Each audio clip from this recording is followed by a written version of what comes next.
Hey everybody, it's Norm from Tested, and I have a short episode of projections for you today because today is the release of Tales from the Galaxy's Edge, the next VR game from ILMxLAB and Lucasfilm set in the Star Wars universe. It comes out today and I've had a chance to play it already, so I want to share some of my thoughts, show you some of that gameplay, and let you know if I think it's worth it. So if you recall, last year, Vader Immortal was released along with the release of the first Oculus Quest, and that was an episodic experience, they called it, kind of part narrative, part game.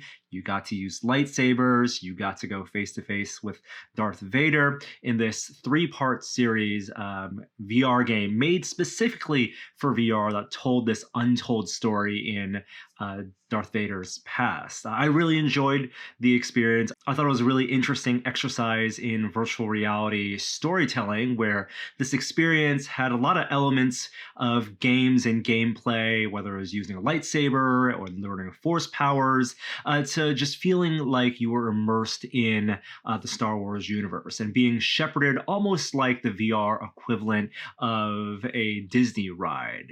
Lots of incredible environments and great theming, and really just great characters as well, from Vader to the NPCs that you meet and the droids, and you really felt like you were on a base on Mustafar and exploring a part of the Star Wars universe. Well, Tales from the Galaxy's Edge is another part of the Star Wars universe brought into VR, and it differs from Vader Immortal in a couple of different ways. One, it's not a episodic style game, so as opposed to there being chapter 1, 2, and 3, what they've designed is still narratively driven, but a little bit more of an open world style experience where you are on Black Spire Outpost and Batuu, that is the fictional world, it's all fictional of course, created for Galaxy's Edge at Disneyland and Walt Disney World theme parks. And they've taken that part of the Star Wars universe and created their own corner of it. There's a cantina, of course. It's run by an alien named Cecil Slack. And from there, you go off into different locales, teleport over and warp into different parts of Batuu, going into caverns, and even places that are familiar to people who may have visited the Galaxy's Edge theme park. There's Mubo's Droid Repair Shop. But that's really where most of the connection to Batuu and Black Spire Outposts really concludes. Something I had kind of hoped for when I heard they were making this game was an opportunity to explore Galaxy's Edge, the theme park, go through the shopping district, go into the restaurants, the places I've seen in real life, and experience those locales in VR. But instead, you do see that part of the world through the window of the cantina. You see the Millennium Falcon. And yes, they've worked with Imagineering to canonically put that cantina in Black Spire Outpost, but you're really not able to walk through that world kind of like a VR theme park. It really is more of its own corner of Black Spire Outpost. And it is story-driven as well. So you are a droid repair technician, and you do work for Mubo. Start off on a ship, you're actually smuggling some droid parts for him, and very quickly things go awry, and that's where the action begins.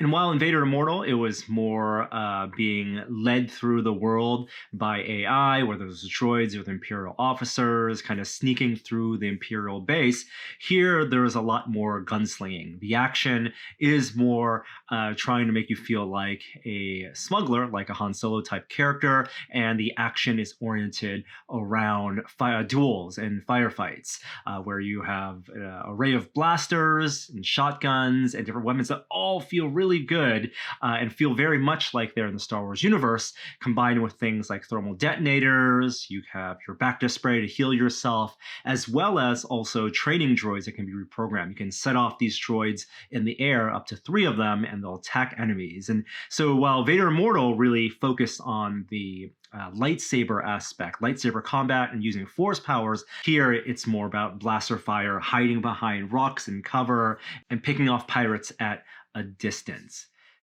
Now, the game's story takes you through mostly Batuu and Batuu's outdoor environments. That planet is kind of a rocky planet. There are mountains and caverns. And I actually think it's a little bit generic. It doesn't really read as Star Wars. There are things littered in environments like droid parts that you may recognize and containers, but it really doesn't stand out as something. If someone was watching you play this game, you wouldn't immediately identify it as that's Star Wars. Now, there are things to do in that environment, though, and a lot of things I did like were the puzzle interactions. You have access to this new all tool or a multi-tool, which has three functionalities. It can switch between a screwdriver, a blowtorch, and kind of energy charge that you can use to repair droids.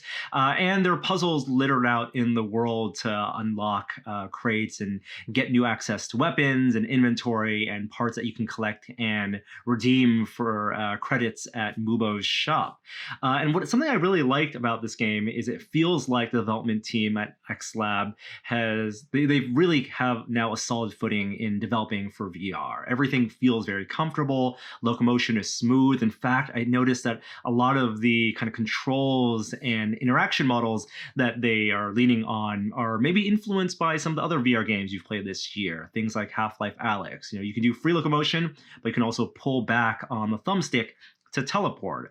There's a hover pack mechanic to elevate you, so you can climb essentially without having to jump. And even things like attaching inventory to your virtual body using inverse kinematics, where you can pick up inventory and see your items, or attach back to spray to your wrists, or use two hands for weapons. Everything feels very comfortable, intuitive, and I'm actually happy that the developers don't really handhold you through a lot of this. In fact, some of the puzzles you have to figure out how to actually interact with these things on your own. Now, they're not terribly challenging as puzzles, and they're only a handful of them, but I did like that there's a sense of discovery that they want the player to uncover as they explore the worlds, because the worlds themselves, the Batuu itself, like I said, is a little bit uninspiring. Now, the things that do feel very much like Star Wars, though, are the characters you meet. And there's Mubo, there's Cecil Slack, and the voice acting is wonderful, and the animations and characters are really great in the game. And then there's some familiar characters as well. There's C-3PO, R2-D2, as well as the episodic part of this game, which they call the Tales. So you go to Cecil Slack at the bar, at the cantina, and if you've collected things in the Outer Wilds, in the caverns of Batuu, you bring these ingredients and he concocts a drink, and then he reminisces about a different time, a different part of the story he's heard in the High Republic era of the Star Wars universe. And that's where it then teleports you and transport you as a player to like a 10 to 15 minute story vignette. And this initial release of Tales from the Galaxy's Edge has one of those vignettes. It's called Temple of Darkness. And here you play a Padawan named Adi Sunzi, and you go through this really effects-heavy story that feels very much like the Vader Immortal experience. And it's also where you meet Yoda, voiced by Frank Oz, and it's really cool to see Yoda in VR at small scale. I immediately knelt down, went to his level, and listened to his storytelling. But I also felt that that part was maybe a little bit too short. It really is only about 15 minutes, and that was maybe my favorite part of Tales from the Galaxy's Edge. And I think the idea is more of these tales will be unlocked, and you'll be able to buy them in the future as they develop them. That's where I feel like there's an opportunity for developers to do more with this kind of world they've built. I do wish there was more of Black Spire Outpost to explore as well. I mean, we can't go to Disneyland Park right now, can't go to the actual Galaxy's Edge, and I don't need to do the Millennium Falcon Smuggler's Run in VR or Rise of the Resistance, that ride in VR, but I would like to be able to kind of wander through. I think for people who have never been to that theme park, it'd be really cool to see that in an Oculus Quest headset. And then when they go, they can say, oh, I remember that thing, or I have some familiarity with the geography and the placement of that. And maybe that's just more communication between ILMxLAB and Disney Imagineering to make that happen. It is exclusive to the Quest itself, and they've launched it at $25. So I'm a little disappointed there's no desktop version with Vader Immortal. You could do cross-buy, and there was the Rift version, which offered higher fidelity graphics. And I do think that the game, the scope of the game and the graphics, while the theming all looks really good, they are hindered by the rendering even on the Quest 2, because this game also has to run on the first generation Quest. So maybe there's an opportunity for them to port this over to the desktop Rift side. I'd love to be able to play and explore the world there. And something else that I really wished for as I was playing through this was some type of social aspect. I mean, they've spent so much time and effort creating this Star Wars environment, the cantina, Mubo's droid repair shop, and I want to hang out in there with other people. And I know that's beyond the scope of this single player narrative and story driven campaign that they've made, but maybe that's a place for them to look to in the future. All in all, the game is about 2.5 hours, maybe 3 hours at harder difficulty. It's not super easy. I actually had to turn down the difficulty because I kept on dying in the blaster fights. And the blaster fights are where the action is. There's no dojo like there was in Vader Immortal, so replayability is going to be more limited here. And I would hope that maybe they find a way to bring that kind of aspect, that replayability aspect, in future releases.